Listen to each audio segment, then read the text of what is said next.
Welcome students. राजकीय महिला महाविद्यालय सादुल शहर के यूट्यूब चैनल पर आपका एक बार फिर स्वागत है। और आज हम इस वीडियो में चर्चा कर रहे हैं संत मत की सामान्य विशेषताएं। ये दो भागों में वीडियो है। एक वीडियो में कुछ विशेषताएं बताई जाएंगी और दूसरे वीडियो में और कुछ विशेषताएं बताई जाएंगी। तो संत मत क्या है? संत काव्य में वाटिका का श्रम साध्य तथा कृत्रिम सौंदर्य नहीं है। ये वनराजी की प्रकृतिश्री है। इस काव्य में आध्यात्मिक विषयों की अभिव्यक्ति हुई है। ये जनजीवन में डूबी हुई अनुभूतियों से संपन्न है। संत काव्य में अनेक धार्मिक संप्रदायों के प्रभाव को आत्मसात किया गया है, परंतु इसमें धर्म अथवा साधना की कोई शास्त्रीय व्याख्या नहीं है, बल्कि जनभाषा में उसका मर्म बताया गया है। इस काव्य में जनजीवन के सत्य की अभिव्यक्ति अलंकार विहीन सीधी सादी भाषा में हुई है, जहाँ पग पग पर स्वाधीन चिंतन प्रतिफलित हुआ है। संत साहित्य साधना लोक पक्ष तथा काव्य वैभव की दृष्टि से बहुत ही महत्वपूर्ण है। नाथ संप्रदाय की पद्धति शास्त्रीय थी और साधना व्यक्तिगत थी, किंतु संत संप्रदाय की पद्धति स्वतंत्र और साधना सामाजिक थी। संत कवियों की विचार सरणी निजी अनुभूतियों पर आधारित है, अतः दर्शन की शुष्कता न होकर काव्य की कोमलता है। संत साहित्य एक अद्भुत विचारगत सामान्य है। निम्नांकित पंक्तियों में संत साहित्य की सामान्य प्रकृतियों का उल्लेख किया जाएगा। जो चार धाराएं हैं भक्ति की, उनमें से जो संत साहित्य है उसकी चर्चा आज हम कर रहे हैं, जिसे निर्गुण धारा भी कहते हैं और ज्ञानाश्रय शाखा भी जिसे कहा जाता है। तो ज्ञानाश्रय शाखा में जो है हम इसकी चर्चा कर रहे हैं। सबसे पहले निर्गुण ईश्वर में विश्वास। जितने भी संत कवि हैं उनका निर्गुण ईश्वर में बहुत विश्वास है।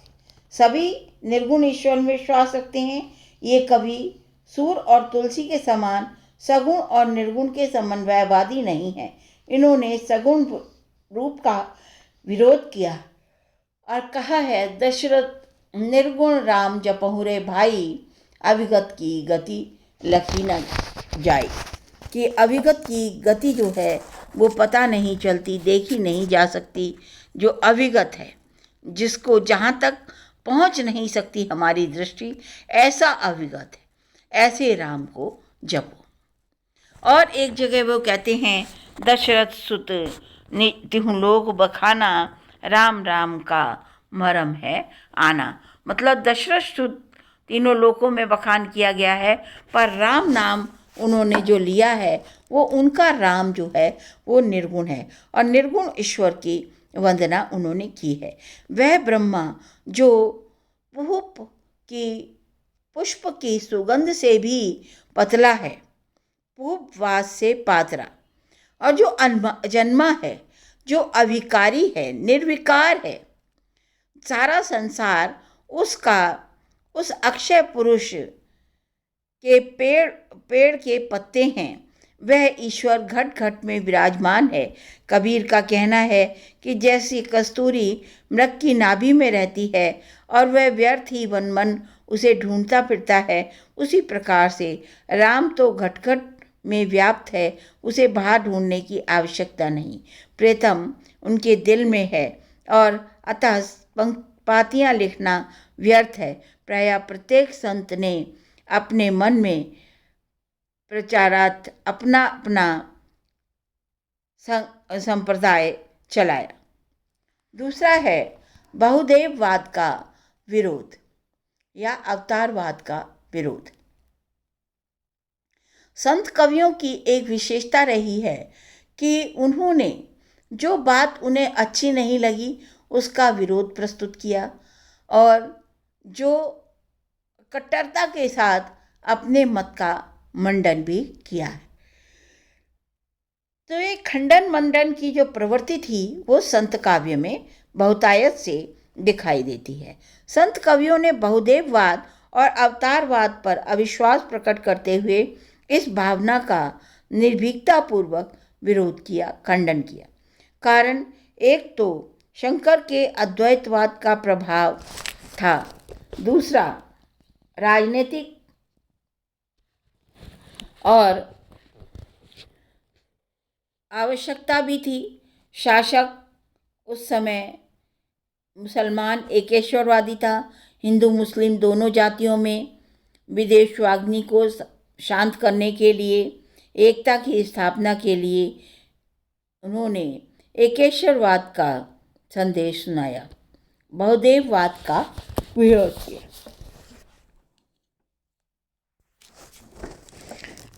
ये सिर नवे राम को नाही गिरियो टूट, आन देव नहीं परसिए, ये तन जाए छूट। चरणदास ने कहा है, संतों का विश्वास है कि अवतार जन्म मरण के बंधन से मुक्त है।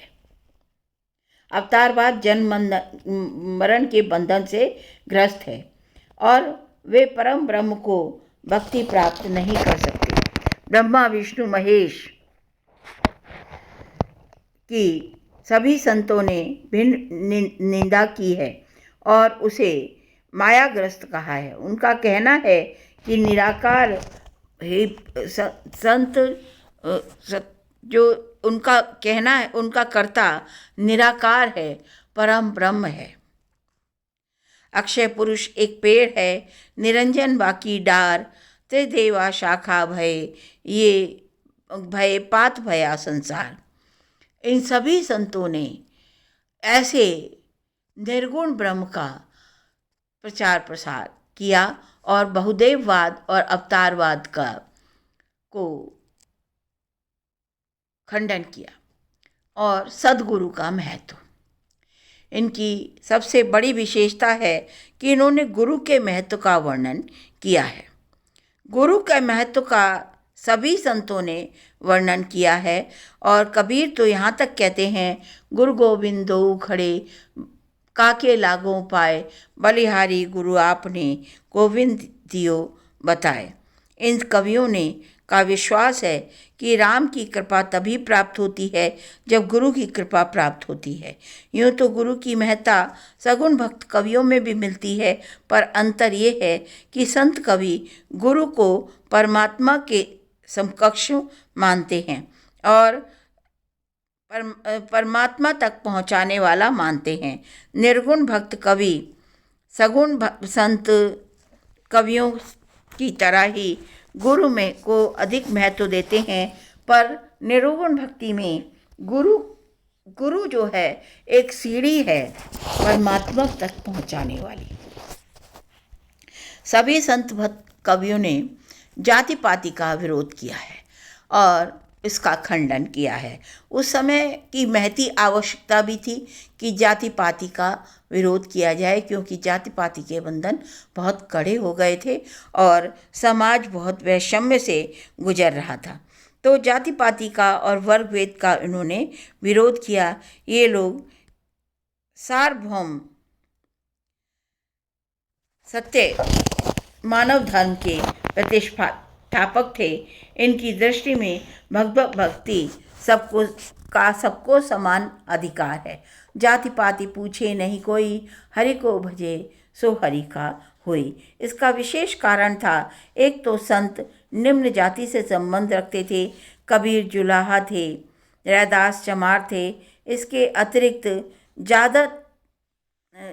इसके अतिरिक्त भक्ति आंदोलन में जाति पाति वर्ग भेद को तुच्छ माना गया है, तुच्छ माना गया है। इसके साथ ही संतों को हिंदू मुस्लिम एकता स्थापित करने का एक सामान्य भक्ति मार्ग की प्रतिष्ठा भी करनी थी और इस भेद के निवारणार्थ एक स्वर में अत्यंत प्रखरता और कटुता उनकी देखी जा सकती है। कबीर कहते हैं, अरे इंदौन राह न पाई, हिंदुअन की हिंदुआई देखी, तुर्कन की तुर्काई। और एक अन्य स्थान पर वो दोनों को ही एक समान डांटते हैं। जो तू ब्राह्मण बामनी जाया, आन बाट है क्यों नहीं आया। जो तू तुरखनी जाया, भीतर खतना क्यों न कराया। इस तरह से हिंदू मुस्लिम एकता के लिए और समाज में सुव्यवस्था स्थापित करने के लिए उन्होंने हिंदू मुस्लिम जातियों को एक साथ लाने के लिए दोनों की ही जो कुरीतियाँ थीं, दोनों के जो रूढ़ियाँ थीं, उनका खंडन करके और उनको पास लाने का प्रयत्न किया है। रूढ़ियों और आडंबरों का विरोध। इन सभी संत कवियों ने रूढ़ियों और आडंबरों का विरोध किया है। जो हिंदू धर्म में रूढ़ियाँ प्रचलित थीं, मिथ्या आडंबरों का, अंधविश्वासों का बोलबाला था, उनकी इन्होंने कटु आलोचना की है। इसका कारण है कि इन लोगों को सिद्धों और नाथपंथियों से प्रभावित देखा जा सकता है। ये लोग तत्कालीन समाज में पाई जाने वाली कुप्रवृत्तियों का विरोध करके उस समाज में शांति व्यवस्था स्थापित करना चाहते थे। इन्होंने मूर्ति, धर्म के नाम पर होने वाले हिंसा, तीर्थ, व्रत, नमाज, रोजा, हज आदि विविध विधानों, बाह्य आडंबरों, जाति पाति के भेद आदि का डट कर विरोध किया। प्रायः इन्होंने अपने युग के वैष्णव संप्रदाय को छोड़कर से सभी धर्म संप्रदायों की कटु आलोचना की। बकरी पाती खात है, ताकि काड़ी खाल, जे जन बकरी खात हैं, तुमको कौन हवाल। एक स्थान पर वो मुसलमानों को कहते हैं, काकर पाथर जोर के मस्जिद लई चनाए, ताचड़ी मुल्ला बांग दे, क्या बहरा हुआ खुदाए। इसी तरह से वो हिंदुओं को भी जो है उनके मूर्ति पूजा आदि आडंबरों पर डांटते हुए कहते हैं, पत्थर पूजे हरि मिले, तो मैं पूजूं पहाड़, ताते ते चाकी भली, पी सिखाए संसार। इस तरह से रूढ़ियों और आडंबरों का इन्होंने डटकर विरोध किया। और यहाँ पर हम इस वीडियो को विराम देते हैं और अगले वीडियो में कुछ अन्य प्रवृत्तियों की चर्चा हम करेंगे। So that's all students, thank you.